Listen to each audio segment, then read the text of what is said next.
pro-divorce. Throwaway as this might not make me very popular, even in ProRevenge.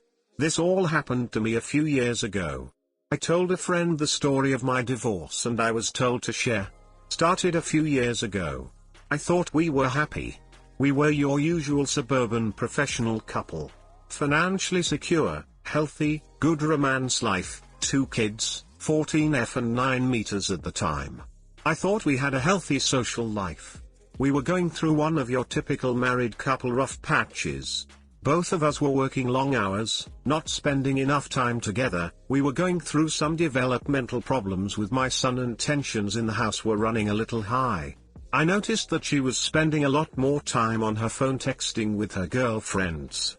I didn't think much of it.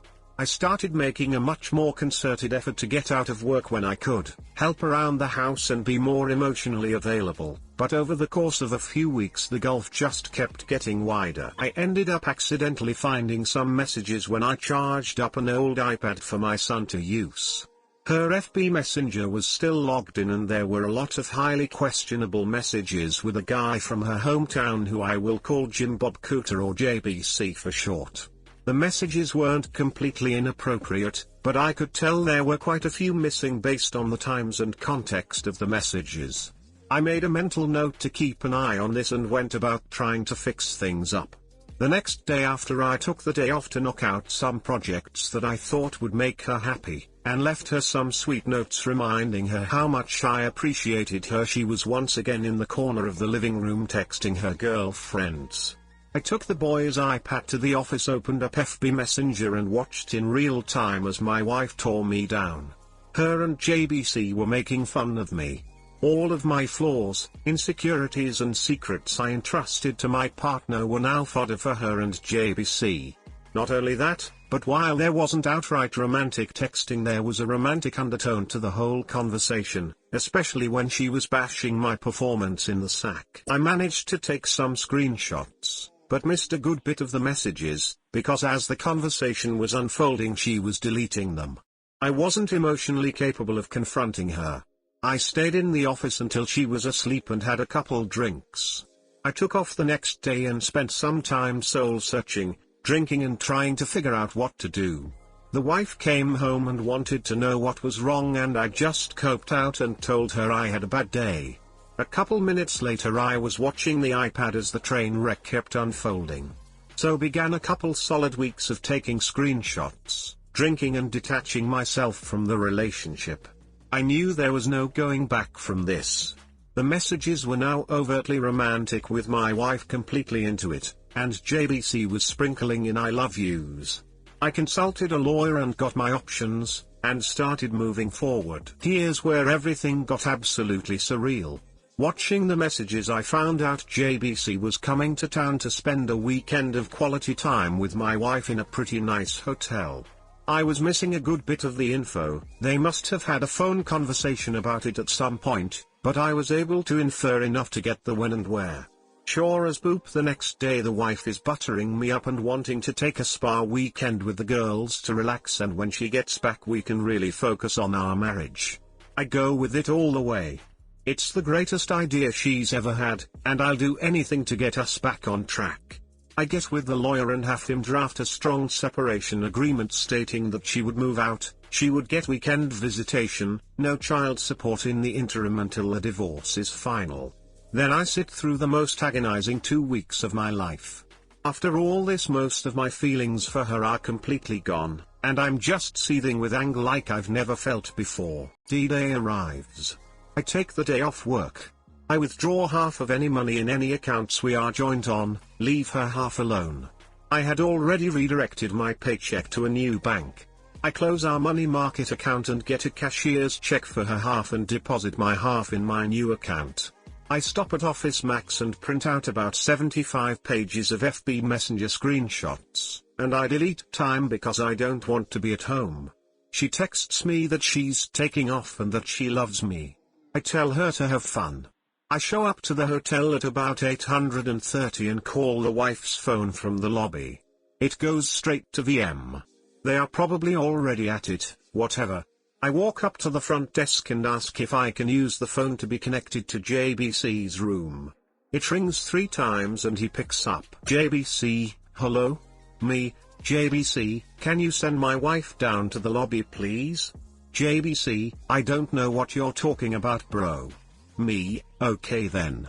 I guess I'll have to call Mrs. JBC and get her down here. Totally a bluff. I knew he was married, and I knew her first name but that was it. JBC, inaudible, shuffling, panic, me, you got 5 minutes. Click. Not even 2 minutes later my wife comes walking out of the elevator looking a little flustered. I sit her down in the corner of the lobby. Starts spewing bullpoop saying it's not what it seems etc etc. Me, I'm not here to argue. The things that are said in this pile of papers are what's going on. The only way I'm not giving a copy of this to daughter, your parents and emailing it to everyone we know is if you move out immediately. Wife was very prideful. Daughter was going through a rebellious teen phase and her knowing probably would have forever deleted their relationship. Wife was also her parents' golden child and she always worried about what they thought of her. I didn't have much leverage and shame was my only card to play. Also her professional life is built up around her image, so I knew she would protect that at all costs. Sniffle, mumble, inaudible me, this is a check for half of the money market account. I've withdrawn my half of the money from all the other joint accounts. You should have more than enough to get a place. She starts to cry a little.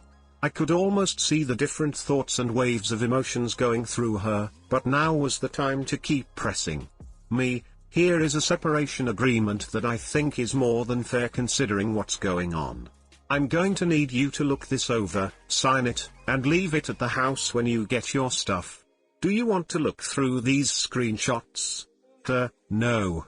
Me, okay. Go have fun with JBC. Do not come back to the house or I'm going to send this, holds up ream of screenshots, to everyone. I bounce out of the lobby, and I can hear her start to have a breakdown. I get to the car, drive off to a parking lot and have my own crying rage fit. Previously I would have cried in front of her and yelled and whatnot, but I managed to get my poop together enough to pull it off. I don't know what she did that night or over the weekend. She texted and called over and over wanting to talk. I just turned the phone off and by the time Monday afternoon rolled around there were movers getting her stuff and she delivered the agreement. I let her have a talk with the kiddos basically saying mommy and daddy need some time apart, we still love you, etc etc, standard divorce talk. After a week she wants to have a real talk for the first time. I oblige her because I've already got my poop together and I've got an idea of what I want, but I should hear her out. She's so sorry. She wants another chance. She wants her family back. She'll do anything. She's on her knees crying into my lap. I have no intention of ever taking her back. I tell her she needs to set up marriage counseling on her own at a time that works for me.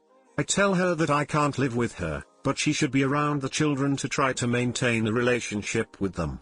So starts our new normal of her coming over the house, cooking and having dinner with the kids 3 nights a week. She always saved me a plate, I made myself scarce, her cleaning the house and doing the kids' laundry then heading back to her place. We went to counseling. It consisted of her working through her issues with the therapist trying to figure out why she did it, her begging for forgiveness, and me stoically playing the victim. I was never going to give her another chance. All I wanted to do was delete time, establish myself as the primary caregiver to the kids, and establish her as not having residency in the house. After a few months I go to my own therapist and get diagnosed with sadness and PTSD.